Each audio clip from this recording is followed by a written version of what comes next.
Assalamualaikum warahmatullahi wabarakatuh. Perkenalkan, nama saya Sanata Adinia Wardani dengan NIM 2022 10 11 03 11 275. Di sini saya akan mempresentasikan buku dari tugas penologi dan viktimologi hukum. Viktimologi adalah cabang ilmu kriminologi dalam mempelajari tentang korban kejahatan, termasuk hukum antara korban dan pelaku, serta dampak yang ditimbulkan akibat kejahatan tersebut. Perspektif viktimologi berfokus pada bagaimana korban mengalami merespon dan memulihkan diri dari kejahatan yang menimpa mereka. Dalam konteks ini, analisis terhadap korban mencakup 3 dimensi utama, yaitu psikologi, sosial, dan ekonomi. Ketiga aspek ini saling berkaitan dan membentuk gambaran menyeluruh tentang kondisi korban setelah terjadinya tindak pidana. Dari aspek psikologis, korban seringkali mengalami trauma mendalam akibat peristiwa kejahatan. Trauma tersebut dapat berupa kecemasan, depresi, gangguan tidur, rasa takut berlebihan, bahkan gangguan stres pasca trauma seperti PTSD. Tingkat keparahan dampak psikologis ini tergantung pada jenis kejahatan yang dialami, kedekatan korban dengan pelaku, serta dukungan sosial yang diterima setelah kejadian. Misalnya, korban kekerasan seksual atau kekerasan dalam rumah tangga seringkali mengalami trauma psikologis yang berkepanjangan dan sulit dipulihkan tanpa bantuan profesional. Selain trauma, korban juga dapat mengalami krisis identitas dan rasa bersalah. Banyak korban merasa bahwa mereka turut bertanggung jawab atas apa yang menimpa mereka, meskipun sebenarnya tidak bersalah. Fenomena ini dikenal sebagai self-blame atau menyalahkan diri sendiri, dan sering kali memperparah luka batin korban. Hal ini menunjukkan penting pendekatan psikologis yang empatik dan berbasis pemulihan untuk membantu korban keluar dari perasaan bersalah dan ketakutan. Kemudian dari perspektif sosial, korban seringkali menghadapi stigma dan diskriminasi dari masyarakat.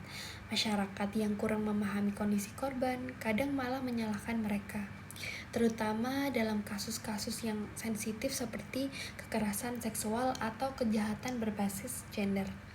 Akibatnya, korban merasa terasing dan enggan melapor kejadian yang dialami. Kondisi ini memperburuk penderitaan mereka dan menimbulkan efek jangka panjang berupa hilangnya rasa percaya diri dan kepercayaan terhadap lingkungan sosial. Selain stigma, aspek sosial juga mencakup hilangnya peran sosial korban dalam masyarakat. Korban kejahatan berat mungkin kehilangan pekerjaan, teman, atau dukungan dari keluarga karena perubahan perilaku dan kondisi emosional. Dalam kasus ekstrim, korban dapat terisolasi secara sosial karena merasa tidak ada yang memahami penderitaannya.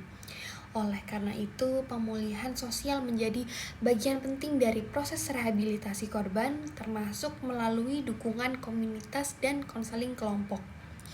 Kemudian ada aspek ekonomi juga sangat signifikan dalam perspektif viktimologi. Banyak korban kejahatan mengalami kerugian finansial langsung seperti kehilangan harta benda, biaya pengobatan, atau kerusakan properti. Dalam kasus kejahatan fisik atau seksual, korban mungkin tidak mampu bekerja selama masa pemulihan sehingga kehilangan sumber pendapatan. Situasi ini dapat menjerumuskan korban ke dalam lingkaran kemiskinan dan ketergantungan ekonomi yang berkepanjangan. Selain kerugian langsung, ada juga kerugian ekonomi tidak langsung seperti biaya hukum, biaya psikolog, dan waktu yang terbuang untuk proses peradilan. Hal ini menambah beban ekonomi korban, terutama jika negara belum memiliki sistem kompensasi atau restitusi yang memadai. Dalam konteks viktimologi modern, negara dan masyarakat memiliki tanggung jawab moral dan hukum untuk memberikan perlindungan serta bantuan ekonomi bagi korban kejahatan agar dapat memulihkan kehidupannya. Dari ketiga aspek tersebut terlihat bahwa penderitaan korban tidak hanya bersifat fisik, tetapi juga multidimensional. Trauma psikologis dapat memperlemah kemampuan sosial korban, sementara keterpurukan ekonomi dapat memperlambat proses pemulihan mental. Oleh karena itu, pendekatan viktimologi menekankan pentingnya pendekatan holistik yang memadukan bantuan psikologi sosial dan ekonomi dalam proses pemulihan korban. Pendekatan yang efektif terhadap korban harus melibatkan kerjasama hukum, psikolog, pekerja sosial, dan lembaga kesejahteraan masyarakat. Pendekatan ini tidak hanya berfokus pada penegakan hukum terhadap pelaku, tetapi juga pada rehabilitasi dan pemberdayaan korban. Tujuan akhirnya adalah mengembalikan harga diri korban, memperkuat ketahanan mental mereka, serta memulihkan posisi sosial dan ekonomi yang hilang akibat kejahatan. Secara keseluruhan, perspektif viktimologi dalam aspek psikologi sosial dan ekonomi menegaskan bahwa korban adalah pihak yang perlu mendapatkan perhatian serius dan perlindungan menyeluruh. Masyarakat dan negara harus berperan aktif menciptakan sistem yang mendukung pemulihan korban, bukan hanya menghukum pelaku.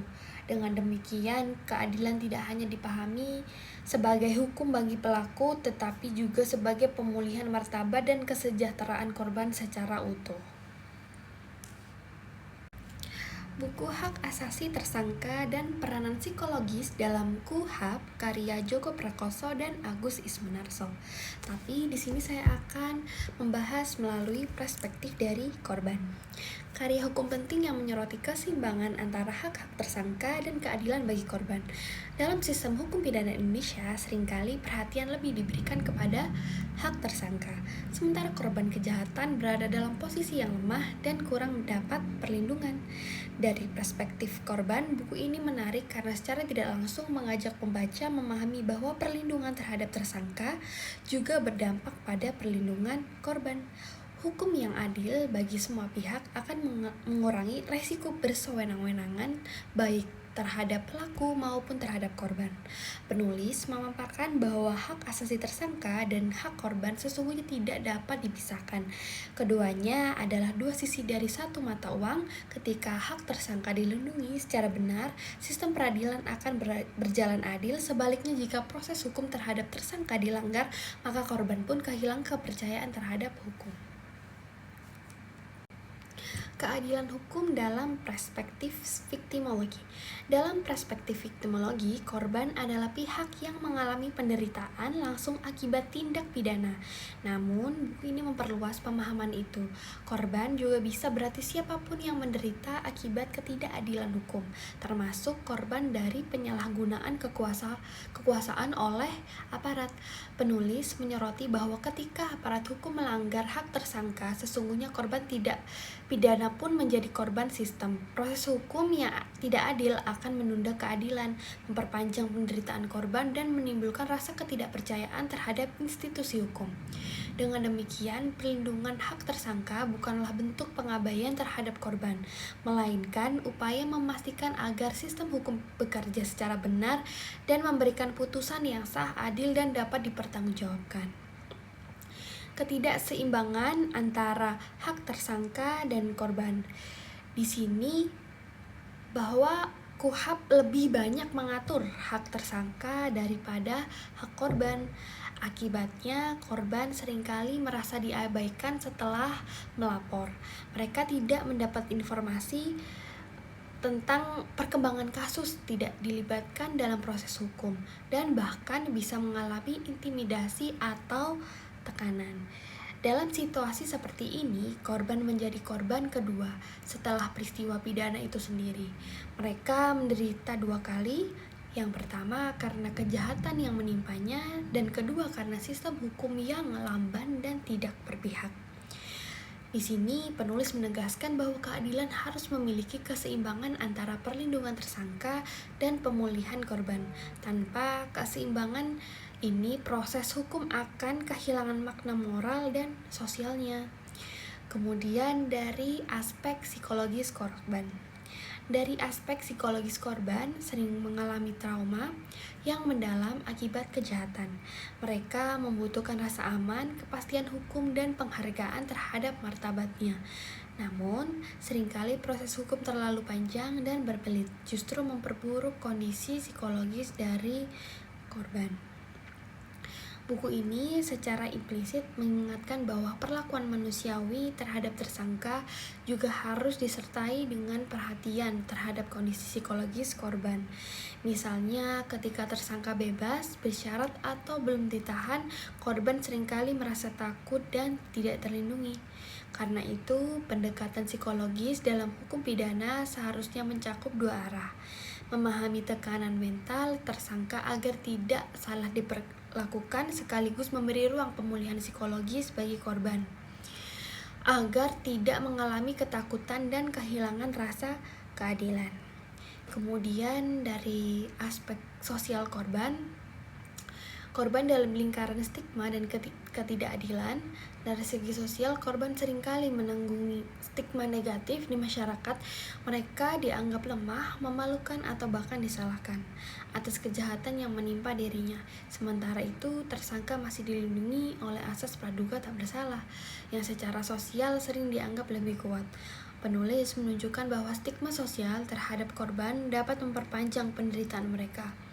Dalam konteks ini, peranan aparat hukum di media sangat penting untuk menjaga keseimbangan narasi antara perlindungan tersangka dan penghormatan terhadap korban. Buku ini secara tidak langsung mengajak pembaca untuk mengembangkan sistem sosial yang lebih empatik terhadap korban, tanpa mengorbankan hak-hak asasi tersangka.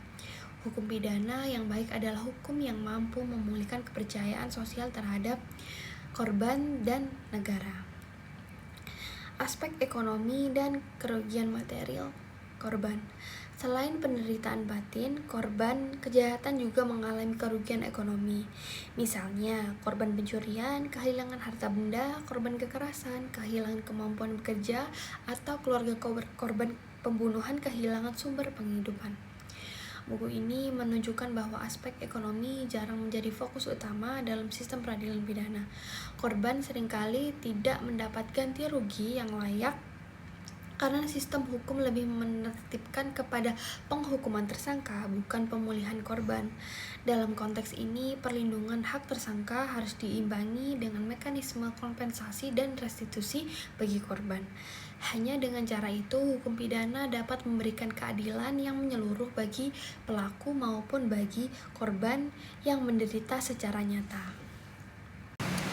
Dalam proses peradilan pidana, keterangan ahli memiliki peranan penting sebagai alat bukti yang membantu hakim dan jaksa dan penyidik memahami hal-hal teknis atau ilmiah yang tidak dapat dijelaskan secara awam. Keterangan ahli sebagaimana diatur dalam pasal 186 Kitab Undang-Undang Hukum Acara Pidana merupakan salah satu alat bukti sah dalam hukum acara pidana. Dalam konteks ini, keterangan ahli tidak hanya penting bagi pembuktian kesalahan pelaku, tetapi juga memiliki makna mendalam dalam perspektif korban, terutama dalam memastikan bahwa hak korban terlindungi secara adil. Kemudian di buku ini terdapat peranan keterangan ahli dalam perkara pidana tinjauan terhadap pasal 44 KUHP. Tapi di sini saya akan membahas melalui perspektif korban. Dalam pasal 44 Undang-Undang Hukum Pidana KUHP menjadi dasar penting ketika pelaku suatu tindak pidana diduga melakukan perbuatan karena gangguan jiwa atau cacat mental yang menghilangkan kemampuan bertanggung jawab. Pasal ini menyatakan bahwa seseorang melakukan perbuatan pidana dalam keadaan jiwa cacat, pertumbuhan atau terganggu karena penyakit tidak dapat dipidana. Namun, pelaku dapat ditempatkan di rumah sakit jiwa untuk waktu tertentu demi keamanan dan perawatan. Ketentuan ini menimbulkan tantangan besar dalam penegakan keadilan bagi korban. Kemudian dalam situasi seperti itu, peran keterangan ahli psikiater atau psikolog forensik menjadi sangat krusial. Ahli diperlukan untuk menilai kondisi kejiwaan pelaku pada saat melakukan perbuatan pidana. Apakah ia benar mampu mempertanggungjawabkan perbuatannya atau hanya berpura-pura mengalami gangguan jiwa. Penilaian ini harus dilakukan secara objektif, ilmiah, dan berdasarkan metode pemeriksaan medis forensik yang terstandar. Kemudian dari perspektif korban, keterangan ahli memiliki fungsi penting untuk memastikan bahwa keadilan tidak disalahgunakan oleh pelaku. Melalui klaim gangguan jiwa palsu, korban memiliki hak untuk melihat bahwa sistem hukum bekerja secara adil, di mana pelaku yang memang mampu bertanggung jawab harus tetap dipidana. Keterangan ahli yang akurat dapat mencegah adanya manipulasi atau penyalahgunaan pasal 44 KUHP sebagai alat untuk menghindar dari hukuman. Namun pemeriksaan ahli menunjukkan bahwa pelaku benar-benar mengalami gangguan jiwa berat, maka pendekatan hukum harus beralih dari pembalasan retributif menjadi perlindungan atau rehabilitasi. Dan konteks ini viktimologi menyoroti bahwa korban juga membutuhkan kejelasan dan kepastian hukum meski pelaku tidak dapat dipidana. Negara tetap memiliki tanggung jawab untuk menjamin keamanan korban dan masyarakat agar tidak menjadi korban kembali. Kemudian keterangan ahli juga berperan dalam membantu korban memahami alasan hukum di balik keputusan pengadilan ketika pelaku dinyatakan tidak dapat dipidana. Hal ini penting untuk mencegah timbulnya rasa tidak puas atau kekecewaan korban terhadap sistem peradilan. Dengan demikian, keterangan ahli tidak hanya bernilai teknis hukum tetapi juga berfungsi edukatif dan restoratif bagi korban dan keluarganya. Kemudian dalam praktiknya, ahli juga dapat memberikan rekomendasi pemulihan bagi korban, khususnya dalam kasus yang menimbulkan trauma. Misalnya, psikolog forensik dapat memberikan penilaian dan kejahatan terhadap kondisi mental korban dan menyarankan untuk rehabilitasi yang sesuai. Hal ini sejalan dengan perkembangan viktimologi modern yang menempatkan korban sebagai subjek penting dalam sistem peradilan pidana, bukan sekedar saksi yang pasif. Dengan demikian, perspektif viktimologi, keterangan ahli berfungsi ganda. Di satu sisi membantu pembuktian objektif tentang kondisi pelaku, di sisi lain memberikan pemahaman ilmiah tentang penderitaan korban. Keduanya penting agar keadilan substantif dapat tercapai, bukan hanya keadilan formal. Keterangan ahli dan menyimbangkan hak pelaku dan korban di mata hukum. Keadilan bagi korban tidak selalu berarti pelaku harus dipenjara, namun yang lebih penting adalah adanya rasa aman, pengakuan atas penderitaan, dan jaminan tidak terulangnya peristiwa yang sama. Melalui keterangan ahli yang profesional dan independen, hakim dapat mempertimbangkan langkah-langkah hukum yang profesional antara perlindungan terhadap pelaku yang sakit jiwa dan keadilan bagi korban. Secara keseluruhan, peranan keterangan ahli dalam perkara pidana dengan tinjauan pasal 44 KUHP memiliki posisi strategis dalam menjaga keseimbangan antara pertanggungjawaban pidana dan perlindungan korban. Dalam perspektif korban, keberadaan ahli menjamin bahwa hukum berjalan berdasarkan kebenaran ilmiah, bukan karena sekedar asumsi. Oleh karena itu, negara perlu memastikan bahwa setiap perkara yang melibatkan isu gangguan jiwa harus selalu didukung oleh pemeriksaan ahli yang kredibel agar keadilan tidak hanya ditegakkan bagi pelaku tetapi juga dipulihkan bagi korban.